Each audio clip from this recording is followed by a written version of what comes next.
So do you? Do you love the skin you're in? Yeah. Yes. All the time? Good. All right. So I want to talk about self-love. And the first thing I want to start with is, what the heck does that even mean? I mean, it's been a lifelong struggle for me. I don't know about you. And, you know, I looked a lot when preparing for this talk, and I found some things that I think really capture what it really means. And it's kind of a shift maybe from how we typically think about it, or maybe not. But Jack Canfield, who happens to be a self-esteem guru, written lots of books, he says, the most important love affair you will ever have is the one with yourself. Course in Miracles teaches that love is akin to coming home to yourself. Love is inherent within us. We talk about that all the time, right? We are love. We don't always see it in ourselves. And the journey of healing involves unlearning fear and embracing love as the true essence of who we are. Ultimately, the Course emphasizes that love is too great to teach, but unlearning of fear and focusing on acceptance of oneself is the key. So that really helped me a lot because, like, okay, I don't know exactly how to love myself, but if we learn to let go of fear and we learn self-acceptance, okay, that is a journey to self-love. And Sri Ravi Shankar says, find the love you seek by finding the love within yourself. Learn to rest in that place within you that is your true home. So, yeah, there's that place in each and every one of us. If we are the essence, within us is the essence of God, then obviously love is within us, right? And so the real key here is learning what love looks like and how that translates to loving myself. But there's some barriers, right? There's some barriers to love, to loving ourselves or loving other people even. What's the first one? And probably maybe the most important one, and that's fear, right? So we all have a lot of fears, and I have to ask you, what are you afraid of? Right? What are you afraid of? Well, let's see. Rejection, abandonment, judgment, all those things. We're afraid, but remember, fear, if you take it as an acronym, false evidence appearing real. So you might say, yeah, but that thing could happen. It really could happen. I really could be left. Yeah, that's true. But what is false about that? What's false in the fear is when you take it down to its core, it's about survival, right? We don't think we'll survive that loss. We don't think we'll survive that rejection. We don't think we can tolerate that judgment or criticism from other people. Why do we get defensive? When we get defensive about anything, it's out of fear, right? And the truth is, if we trust ourselves, we can get through anything. So all that business about being afraid of what other people will think or being afraid of what other people will do, if I express my real true self, or if I risk getting in that relationship, right? If I risk setting boundaries, The fear is because of what it's out there, what somebody else might do or think. That comes from not trusting ourselves to tolerate and survive, not trusting our coping mechanisms to handle whatever happens. Right? One of the things I think is, the first heartbreak, the first time you get, you in a relationship and then the relationship ends for whatever reason, and you're very young, and you don't have the experience, right? It's devastating. Not to say that the end of a relationship isn't devastating any time in life, but when you're young, it's like the end of the world. Why? Because you haven't walked through it and learned. You come out the other side and you're okay, right? And life goes on. I had a client who had a horrible experience. For those of you who don't know, I was a psychotherapist in my other life, and I practiced in San Diego for a couple decades. And I had a psychiatrist referred this woman to me, and she had a situation where her adult schizophrenic son murdered her husband. Her husband was his stepfather. Now, when the psychiatrist referred her to me, I thought, what the heck am I going to do with this? I don't know. Golly, how can I help her? And, there's a point where she became suicidal. You can imagine. I mean, I don't know if you can imagine. I mean, you've got your son who you love, kills your husband who you love. He's in prison now for the rest of his life.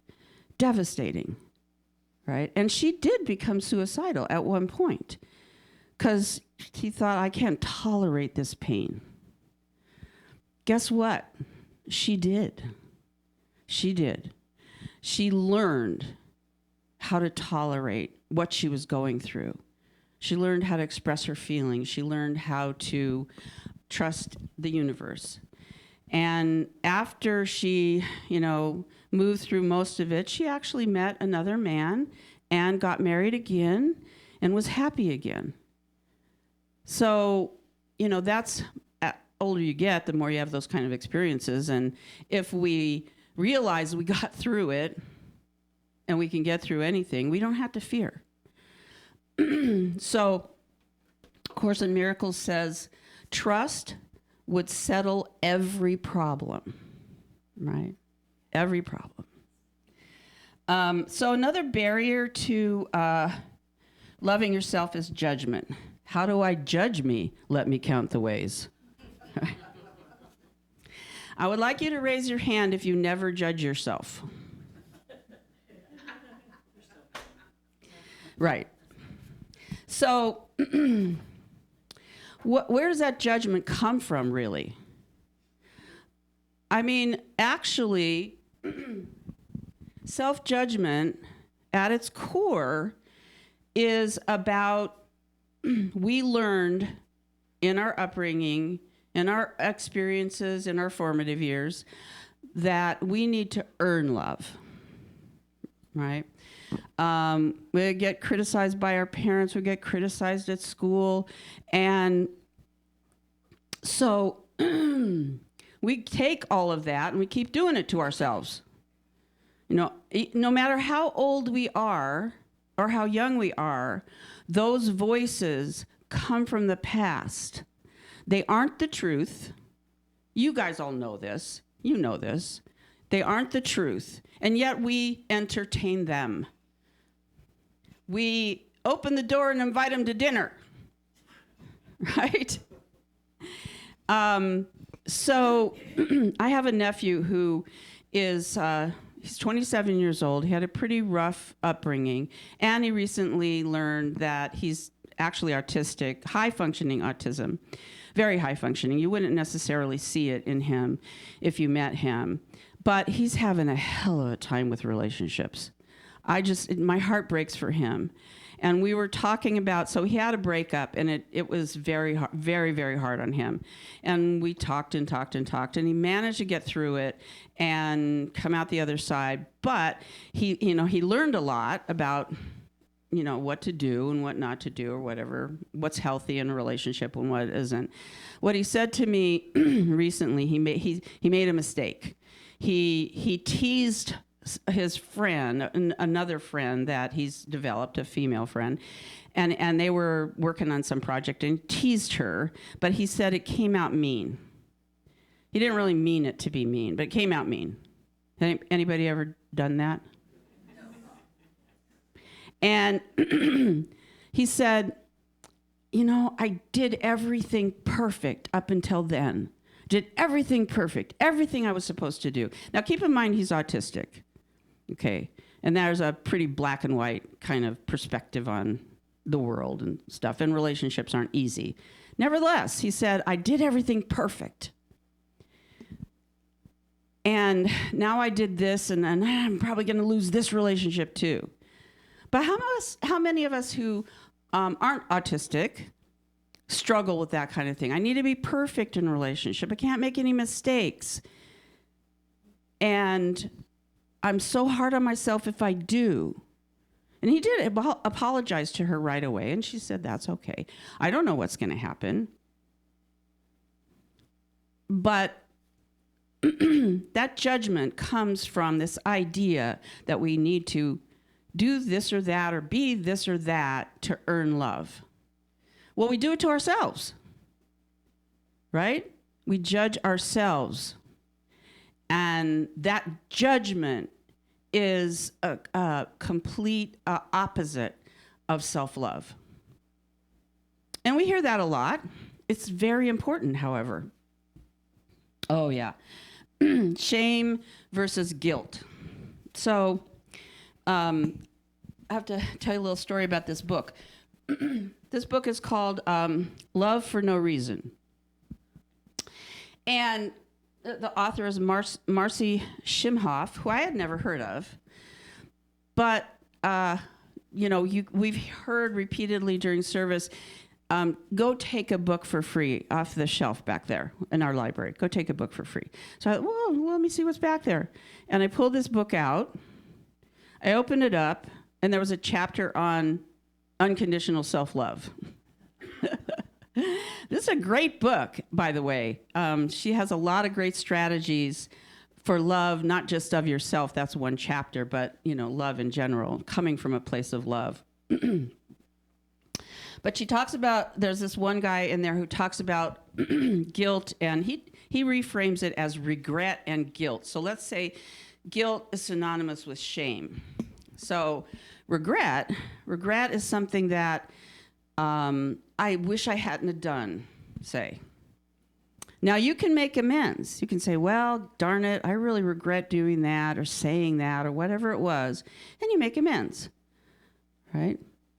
In 12-step recovery programs, making amends is a key to recovery, right? Because then you can let that go. In Judaism, the highest holidays, I've said this before, the highest holiday is Yom Kippur. And Yom Kippur is a day of atonement. And that also means at one-ment. And this is where you get to make an inventory like you do in recovery programs. You make an inventory for that year. You look back. What would I like to change? What did I do I'm not so pleased with? And you get to say, okay, I forgive myself. I'll choose again.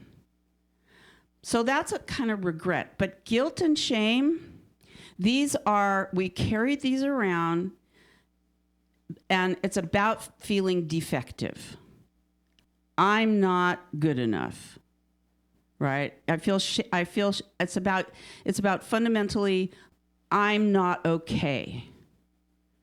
And shame is much more difficult. Shame and guilt are much more difficult. They can be very toxic, and we carry it around anyway, right? And we let it fester. Now, I want to tell you that shame and guilt grow in the dark. They grow in the dark. When they're exposed to the light, it withers and dies. And this means that when you talk about what you're ashamed of, it has a tendency to dissipate and disappear. So I didn't know this for a while. And so I never told anybody. For the longest time, I went bankrupt. I wrecked my credit. I didn't pay my taxes for 4 years. And I ended up with a $30,000 IRS debt. And until I talked about it, I didn't realize there's a whole bunch of other people out there who've done the same thing, right? A whole bunch of us. And I'm 73 now, so I meet a lot of people, who've financially mismanaged themselves, right? And until I started talking about it, I didn't realize it wasn't unique to me. I didn't need to feel ashamed of it. When I told people, nobody ran away screaming, right? Not one person left me because I went bankrupt. And it sort of freed me to work on it, and I couldn't really work on it until I was honest about it. Okay, so we carry around all this shame and guilt. And sort of connected is a sense of unworthiness, which also kind of equates to, I don't really matter. One of the reasons I keep coming back here because I feel like I matter. People let me know. But when I'm not in the room with people letting me know I matter, right? I go home and it's Sunday and I think, I don't feel like going. Nobody's going to care. Nobody's going to miss me. I don't really matter. Anybody have that feeling ever? Some people are not willing to admit it. So, and that comes from childhood too. Let's be honest, right? You get mistreated as a child or whatever happens to you that translates into, I'm really not worthy. I'm not really worthy of loving myself. I'm not worthy of other people caring about me. I don't really matter anyway. That's that inner critic that is constantly yammering at us. So let's talk about, I'm not going to give you a list of 50 things to do, like 50 ways to leave your lover. I'm not going to give you 50 ways to learn to love yourself. I mean, it's an ongoing process, let's face it. I've been working on it my whole life. So here's a few things you can do. Practice gratitude. When you make the effort to recognize everything you have to be grateful for, you will find more things to be grateful for. And we talk about gratitude a lot. Do we extend it to ourselves? Right? I'm really grateful to myself that I was able to lose 60 pounds in the last 2 years without medication. Oh, thank you. Thank you. Now, that brings me to, let's see, where was I going to talk about that? Pride, by the way. Pride is kind of the handmaiden, if you will, of shame and guilt, right? So if I could go around saying I'm proud of myself, and that has come to mean to me that I'm saying like I'm a good person. I did this thing because I'm good, and I'm more capable than somebody else. No, what I like to say is I appreciate myself. I appreciate that I had the capacity once I made up my mind to do that. So practicing gratitude, it's really important, and we see it all over the place. And I just have to ask, how many of us actually regularly practice gratitude? Yeah? Well, this is a good crowd. Okay, so because gratitude keeps your focus off of the stuff that's, the stuff, right? And it also grows more gratitude. If you're filled with gratitude, then you're also filled with love. And then be sure to pay it forward. So I'm going to talk about this a few times. Danita and Barb talked about circulation. But I like to say, giving and receiving are the heart's commerce in love, right? It's a closed circuit. There can't be one without the other. So we pay all of that forward, right? We can tell other people what we're grateful for in them. It's a mirror, after all, isn't it?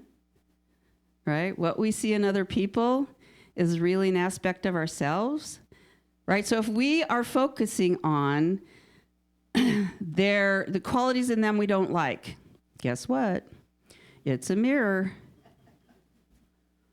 Or we can focus on the qualities in them that we really appreciate. It's a mirror. We want to celebrate our accomplishments. So, big and small. And I bet you if you look back over your life, you might look at, I failed at that, I failed at this, I didn't do that well, blah, blah, blah. How about we put that aside? And that's our inner critic, after all. And we literally make a list from time to time of all that we've accomplished. And this helps us gain the confidence to tackle whatever it is we want to do. The more you can see how much you've accomplished in your life, the more you will recognize what you are capable of achieving. And we're going to pay that forward too. We're going to celebrate other people's accomplishments. Sometimes that's hard, isn't it? We might feel envy. We might, the outer critic says, oh, they don't really deserve that. And it's hard sometimes to appreciate other people and what they've accomplished. Because we like to compare, We like to compare ourselves to other people, and, well, they did that, but I haven't been able to do that. It's not about that. It's about appreciation. Okay? So we practice self-appreciation. Now, we used to do this class called The Art of No One and Nothing Against Me. How many people here had taken that class? Okay, not very many of the people that are here now have taken that class, and it's kind of a shame. We ought to do it again. And one of the things in that class, before I took the class, people are walking around saying, well, when I'm on my card, like, what the heck are you talking about? What card? I don't have a card. So on the card, you get to download, if you will, from Spirit or wherever, the things you came here to be, like, I'll talk about me, because, it's all about me. I came here to be adventurous, compassionate, I can't even remember what's on my card now. Intelligent, loving, funny. You might not think so, but so that's about, like, looking at yourself and appreciating your own assets. All right? And your assets aren't necessarily going to be somebody else's assets. Right? That's okay. It's perfectly okay. That person can do this better than I can do that. Okay, then let them do that. Right? So it's about owning my own personal assets, aspects of me that I can really lean on and appreciate and bring to the world and bring to my relationships. Okay, and we want to be deliberate about that. It's just too easy to get caught up in, what I don't do well. Then, first of all, who I am. I'm compassionate. I'm adventurous, right? Then, who I really am. You're going to want to pay that one forward too. You're going to want to appreciate other people, right? And the more we appreciate other people and tell them, we open up a space for self-appreciation, right? Got a few more minutes. And I want to take on a sacred cow, if you will, of new thought. And that is, I can't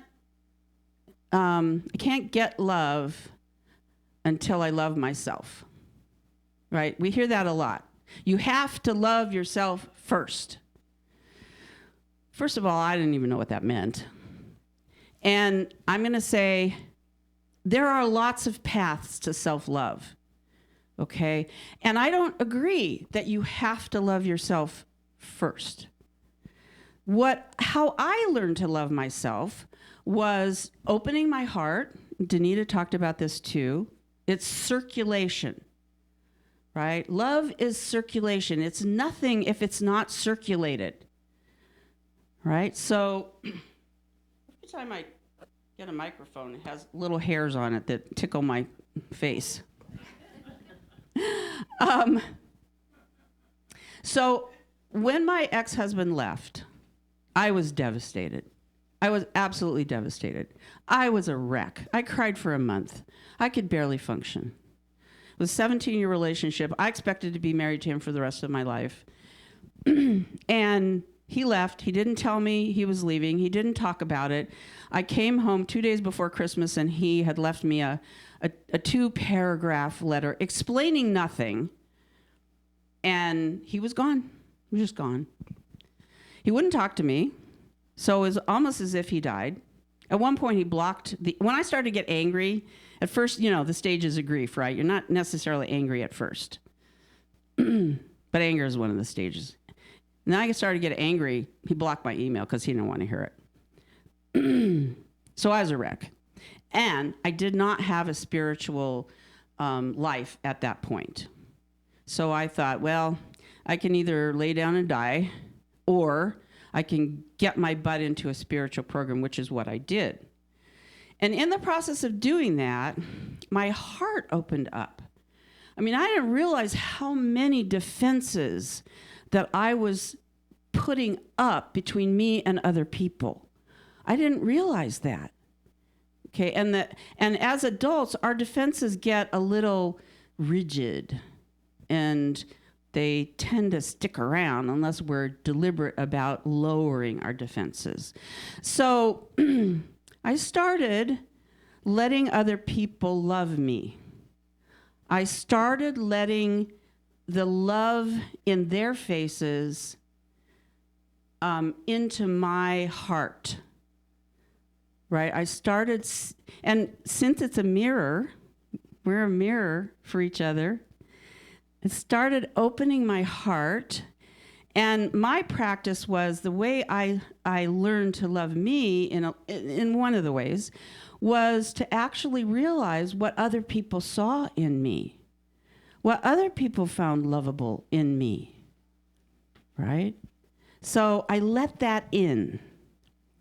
And I let it in, and I let it in, and I saw myself in other people, and we smiled at each other, and all of a sudden angels started appearing in my life. When I needed help, there were people there to give to me just because, and I let that in. You probably heard this story from me before, but one of my financial debacles, if you will, was I didn't pay my car insurance. And I had to train in San Francisco. I was in a training job at that point, and they towed my car because meter was expired, and I also hadn't paid my car insurance. And they towed my car and they took it to impound. They wouldn't give it back to me until I had car insurance, right? I'm stuck in San Francisco. I'm supposed to be somewhere else the next day. I was just like crying. Didn't know what to do. I was standing out on the sidewalk crying. And then I thought, well, I guess I'll go to a hotel and deal with this. And I go in the office and I'm crying, and the lady says, well, let me call you a cab. You don't need to take a bus. I was just going to take a bus. You don't need to take a bus. I'll call you a cab. And then I had to go get my luggage out of my car, and I was standing in line to get my luggage, and I'm still crying. And this lady in front of me said, well, you don't need to take a cab. I'll take you. I'll get my car back. Sure, hers was impound too. I'll get my car back. And I'll take you to your hotel. And she did. And I never saw her again. I felt so loved. I felt so loved. There's angels everywhere. There's people loving us everywhere. Okay? We take that in, and we realize that we can circulate that love back out. Because what? We are love. That is the true core of who we are. It has to be circulated, so we have to be willing to receive. And when we receive, we can pay it forward, and it's a big circulation. And that is how I learned to love myself, by opening my heart to other people and my experiences. So A Course in Miracles says, when you meet anyone, remember it is a holy encounter. As you see him, you will see yourself. As you treat him, you will treat yourself. You have no idea the tremendous release and deep peace that comes from meeting yourself and your brothers totally without judgment. Okay, let's do a meditation. I have this meditation from this book, and I just thought it was so lovely. And I didn't necessarily think that, hold on, I gotta find it.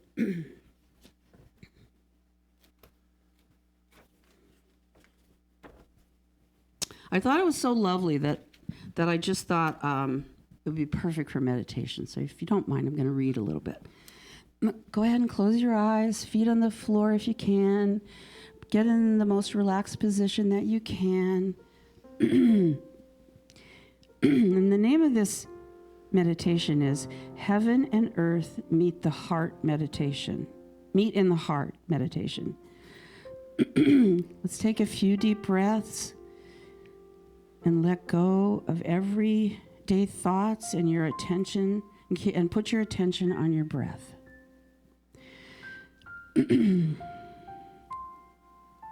Picture a glowing liquid flame like lava in the center of the earth. This is the life force energy of Mother Earth. Imagine the loving energy of this flame flowing up from the center of the earth to the ground below you. See it entering your body through the soles of your feet. Feel the energy move up through your legs, your pelvis, your stomach, and into your heart. Let the life force energy of the earth rest in and nurture your heart. Now take a few more deep breaths and feel your heart for another moment. Experiencing this energy filling and expanding your heart. Now picture high above you a golden luminous light, like the sun. This is the life force energy of the heavens above, Father Sky. Imagine this loving, grace-filled light flowing down from above, entering your body through the top of your head,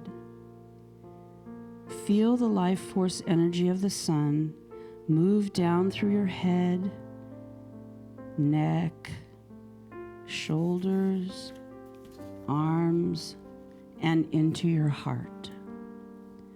Let this luminous energy of the heavens rest in and nurture your heart.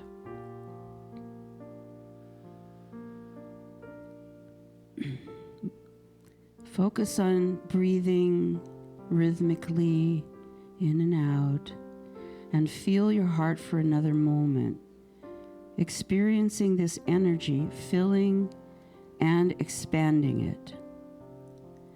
Picture these two energies that are both resting in your heart, merging together into oneness, creating a sphere of radiant golden love. Feel the merged energy of the earth and the sky relaxing and melting your heart open. Let the sphere of golden love expand throughout your body. Now imagine that your heart is a golden bowl, opening to receiving all the love and blessings that are coming to you today.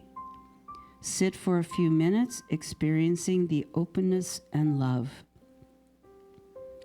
So sit for a few minutes with that golden light, that golden bowl of love, filling your entire body, expanding outward from your body to each other, connecting each other.